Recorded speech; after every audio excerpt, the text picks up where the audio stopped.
आदरणीय अध्यक्ष जी, एक दशक पहले भारत के लोगों ने संकल्प लिया, हमारा देश सशक्त, आत्मनिर्भर और आधुनिक राष्ट्र बने।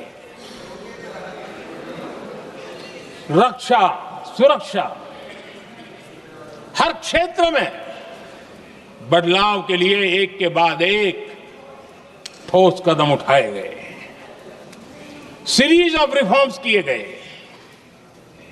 और देश में सेना में जो रिफॉर्म्स हुए हैं, जो आजादी के बाद पहली बार हुए।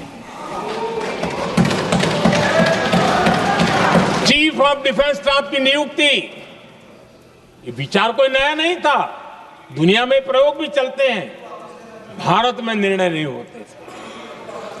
हमने, ये बहुत बड़ा रिफॉर्म था, हमने किया और बहुत ही, मैं हमारी तीनों सेनाओं का अभिनंदन करता हूं कि इस व्यवस्था को उन्होंने दिल से सहयोग किया है, दिल से स्वीकार किया है।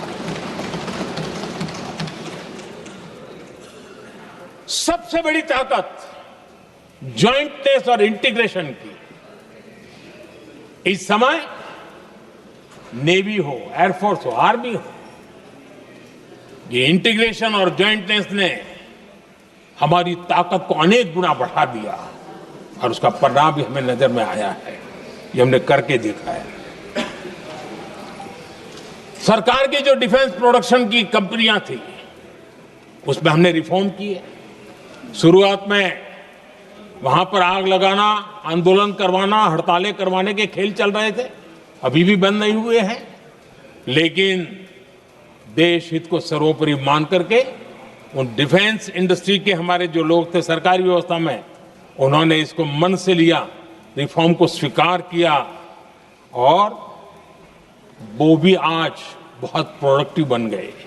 इतना ही नहीं, हमने प्राइवेट सेक्टर के लिए भी डिफेंस के दरवाजे खोल दिए हैं और आज भारत का प्राइवेट सेक्टर आगे आ रहा है। आज स्टार्टअप्स डिफेंस के क्षेत्र में हमारे 27-30 साल के नौजवान, टियर 2, टियर 3 सिटी के नौजवान, कई कुछ जगह तो बेटियां स्टार्टअप का नेतृत्व कर रही है। डिफेंस के सेक्टर में सैकड़ों की तादाद में आज स्टार्टअप काम कर रहे हैं। ड्रोन्स, एक प्रकार से मैं कह सकता हूं, ड्रोन्स की जितनी भी एक्टिविटी हमारे देश में हो रही है, शायद एवरेज 30-35 की उम्र होगी जो लोग कर रहे हैं, वो सारे लोग, और सैकड़ों की तादाद में कर रहे हैं। और उसका ताकत, क्योंकि इनका भी योगदान था इसमें, जिन्होंने इस प्रकार के प्रोडक्शन किए हैं, और वो हमें ऑपरेशन सिंदूर में बहुत काम आए। मैं उन सबके प्रयासों को बहुत साधुवाद करता हूं और मैं उनको विश्वास दिलाता हूं, आगे बढ़िए, अब देश रुकने वाला नहीं है।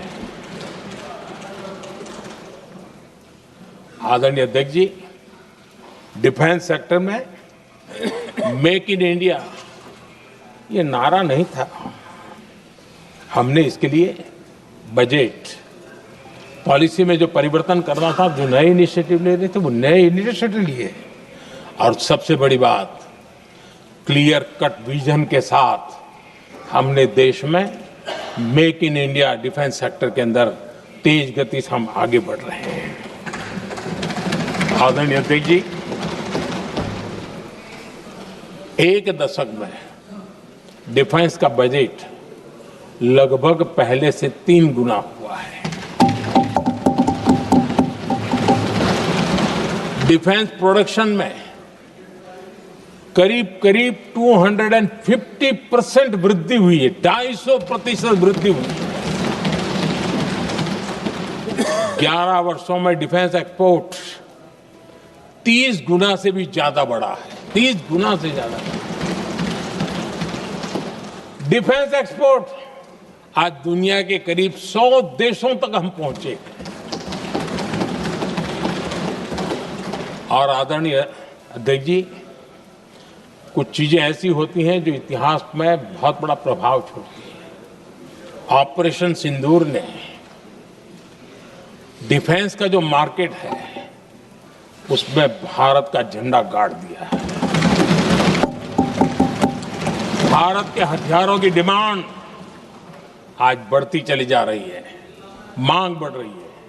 ये भारत में उद्योगों को भी बल देगी, एमएसएमई को बल देगी, हमारे नौजवानों को रोजगार देगी और हमारे नौजवान अपनी बनाई चीजों से दुनिया में अपनी ताकत का प्रदर्शन कर पाएंगे। ये आज दिख रहा है, मैं देख रहा हूं। डिफेंस के क्षेत्र में जो आत्मनिर्भर भारत की दिशा में हम जो कदम उठा रहे हैं, मैं हैरान हूं। कुछ लोगों को आज भी तकलीफ हो रही है, जैसे उनका खजाना लूट गया। ये कौन सी मानसिकता है? देश को ऐसे लोगों को पहचानना होगा।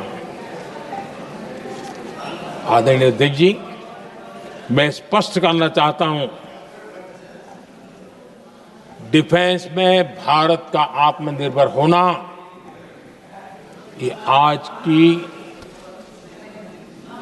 शस्त्रों की स्पर्धा में के काल में विश्व शांति के लिए भी जरूरी है।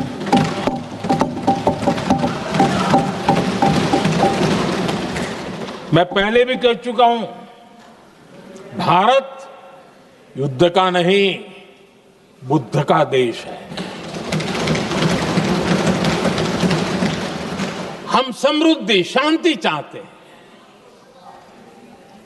लेकिन हम ये कभी न भूले कि समृद्धि का और शांति का रास्ता शक्ति से ही गुजरता है।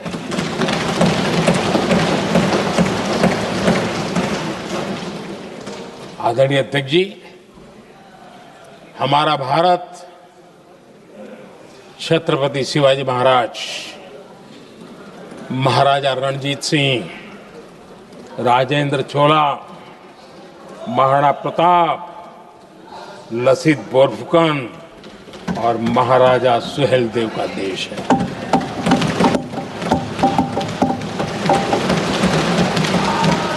आदरणीय अध्यक्ष जी, हम विकास और शांति के लिए सामरिक सामर्थ्य पर भी फोकस करते हैं। आदरणीय अध्यक्ष जी,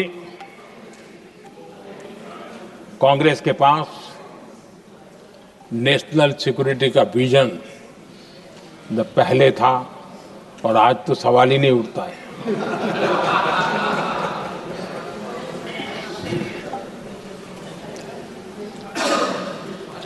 कांग्रेस ने हमेशा नेशनल सिक्योरिटी पर समझौता किया। आज जो लोग पूछ रहे हैं पीओके को वापस क्यों नहीं लिया, वैसे ये सवाल मुझे ही पूछ सकते हैं और किसको पूछ सकते हैं।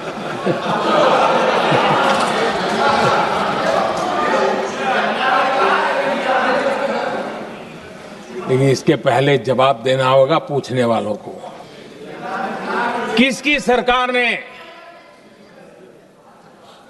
पीओके पर पाकिस्तान को कब्जा करने का अवसर दिया? जवाब साफ है, जवाब साफ है।